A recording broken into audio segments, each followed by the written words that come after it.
Durante o início dos anos 70, Marcelo e sua esposa, acompanhados de seus 2 filhos pequenos,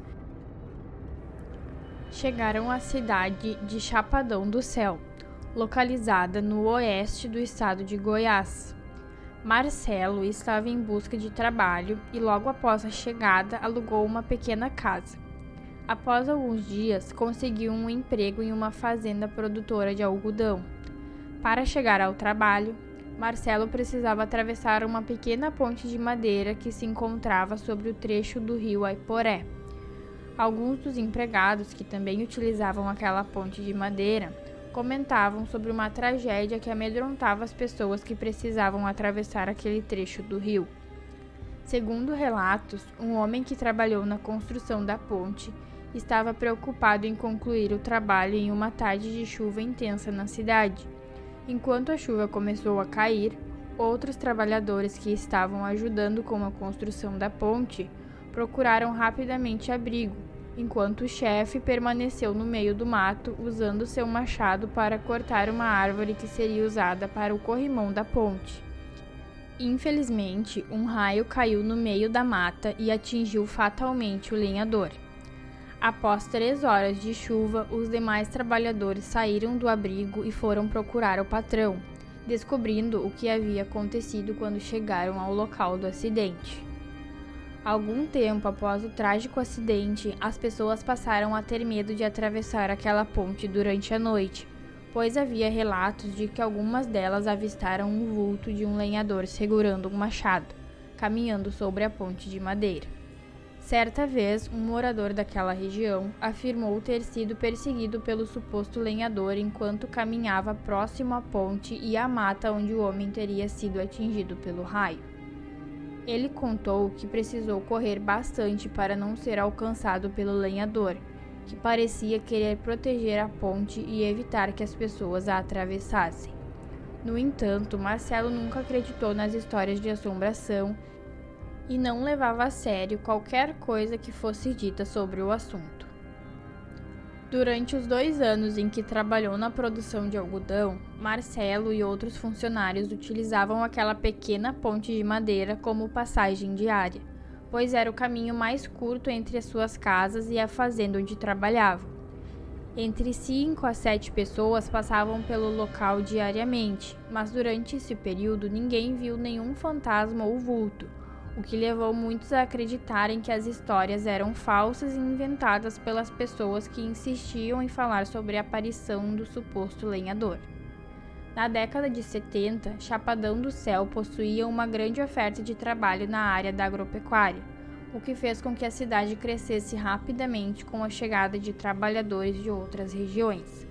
Muitos trabalhadores da construção civil também conseguiram ganhar um bom dinheiro construindo novas moradias para os recém-chegados. Naquela época, Marcelo convidou seus parentes que viviam em Minas Gerais para se mudarem para perto dele, onde teriam bastante trabalho e poderiam ajudar a adquirir uma área de terra e construir suas casas. Os pais de Marcelo e de sua esposa aceitaram o convite e se mudaram para aquela cidade. Antes de se mudarem, os pais de Marcelo venderam sua casa e compraram uma chácara próxima ao rio do oeste de Goiás. Chegando lá, o pai de Marcelo percebeu que a cerca precisava de alguns reparos e decidiu fazer o conserto nos dias de folga. Ele entrou na mata para cortar algumas árvores e obter a madeira necessária para os reparos. Durante uma noite, enquanto o pai de Marcelo dormia, ele começou a ter pesadelos em que via uma figura segurando um machado, que ordenava que ele saísse daquele lugar. Inicialmente, ele achou que era devido ao fato de ainda estar se acostumando com a nova moradia. No entanto, após alguns meses, foi a mãe de Marcelo que começou a ver em seus sonhos a figura do lenhador e receber as mesmas instruções para que deixassem aquele lugar o mais rápido possível. Algum tempo depois, a família começou a ouvir o barulho de alguém caminhando dentro da casa e arrastando algo. Tudo aquilo era novo para eles e nunca tinham tido experiências semelhantes antes, o que era muito assustador. As pessoas mais antigas daquela região agiam de maneira a assustá-los ainda mais, fazendo brincadeiras de mau gosto e dizendo que a velha casa era a moradia do lenhador que havia sido atingido por um raio. Embora não houvesse registro algum sobre a história que os moradores contavam, todos que passavam pela estrada durante a noite se sentiam amedrontados. Não demorou muito para que os pais de Marcelo vendessem a propriedade e se mudassem para um vilarejo próximo onde Marcelo morava. Assustados com os pesadelos que tiveram, o que viram e as histórias que ouviram, a família decidiu não comprar outra casa e, em vez disso, alugou uma por 6 meses antes de voltar para o estado de Minas Gerais. No entanto, um fato curioso aconteceu. Marcelo teve uma ideia. Já que sabia que sua sogra era uma mulher sensitiva, e ela e seu esposo trabalhavam juntos plantando e vendendo soja nas terras que haviam comprado. Eles estavam vivendo bem com um trabalho muito lucrativo e antes que os pais vendessem a propriedade, Marcelo convidou sua sogra para visitar a chácara dos pais dele.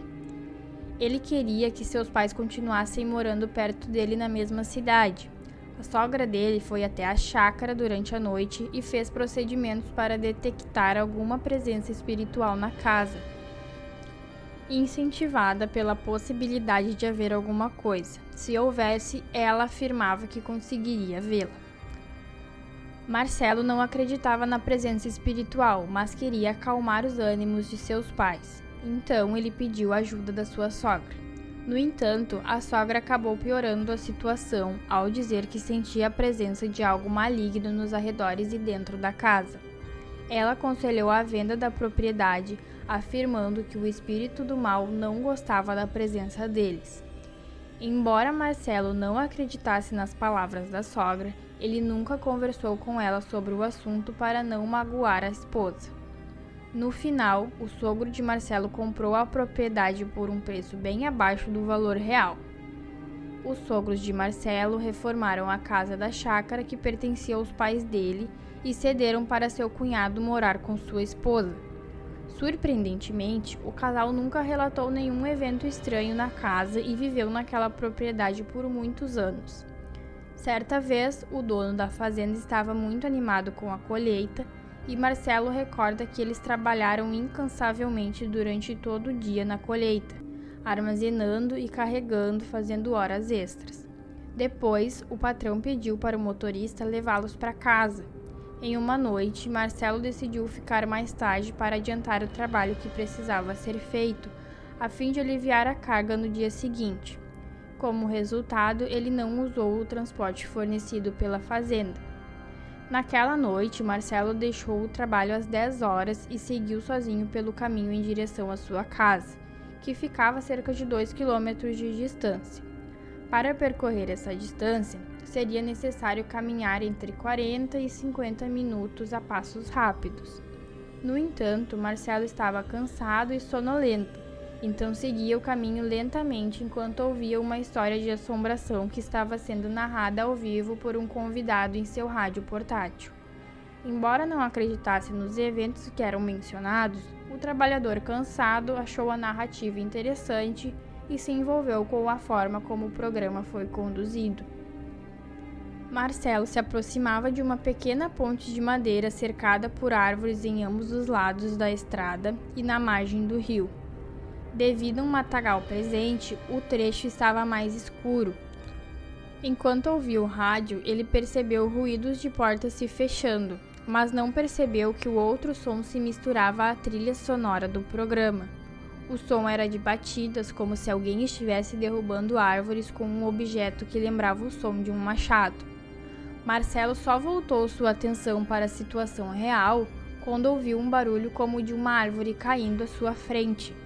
Ele desligou o rádio de pilhas e ficou parado por alguns segundos olhando ao seu redor.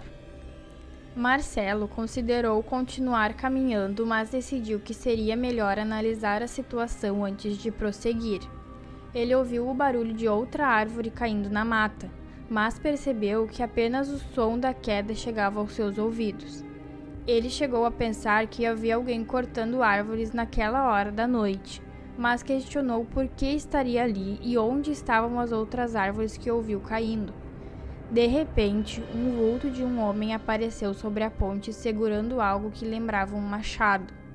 Enquanto as batidas continuavam sem cessar, Marcelo sentiu muito medo, especialmente quando a árvore parecia estar caindo em sua direção.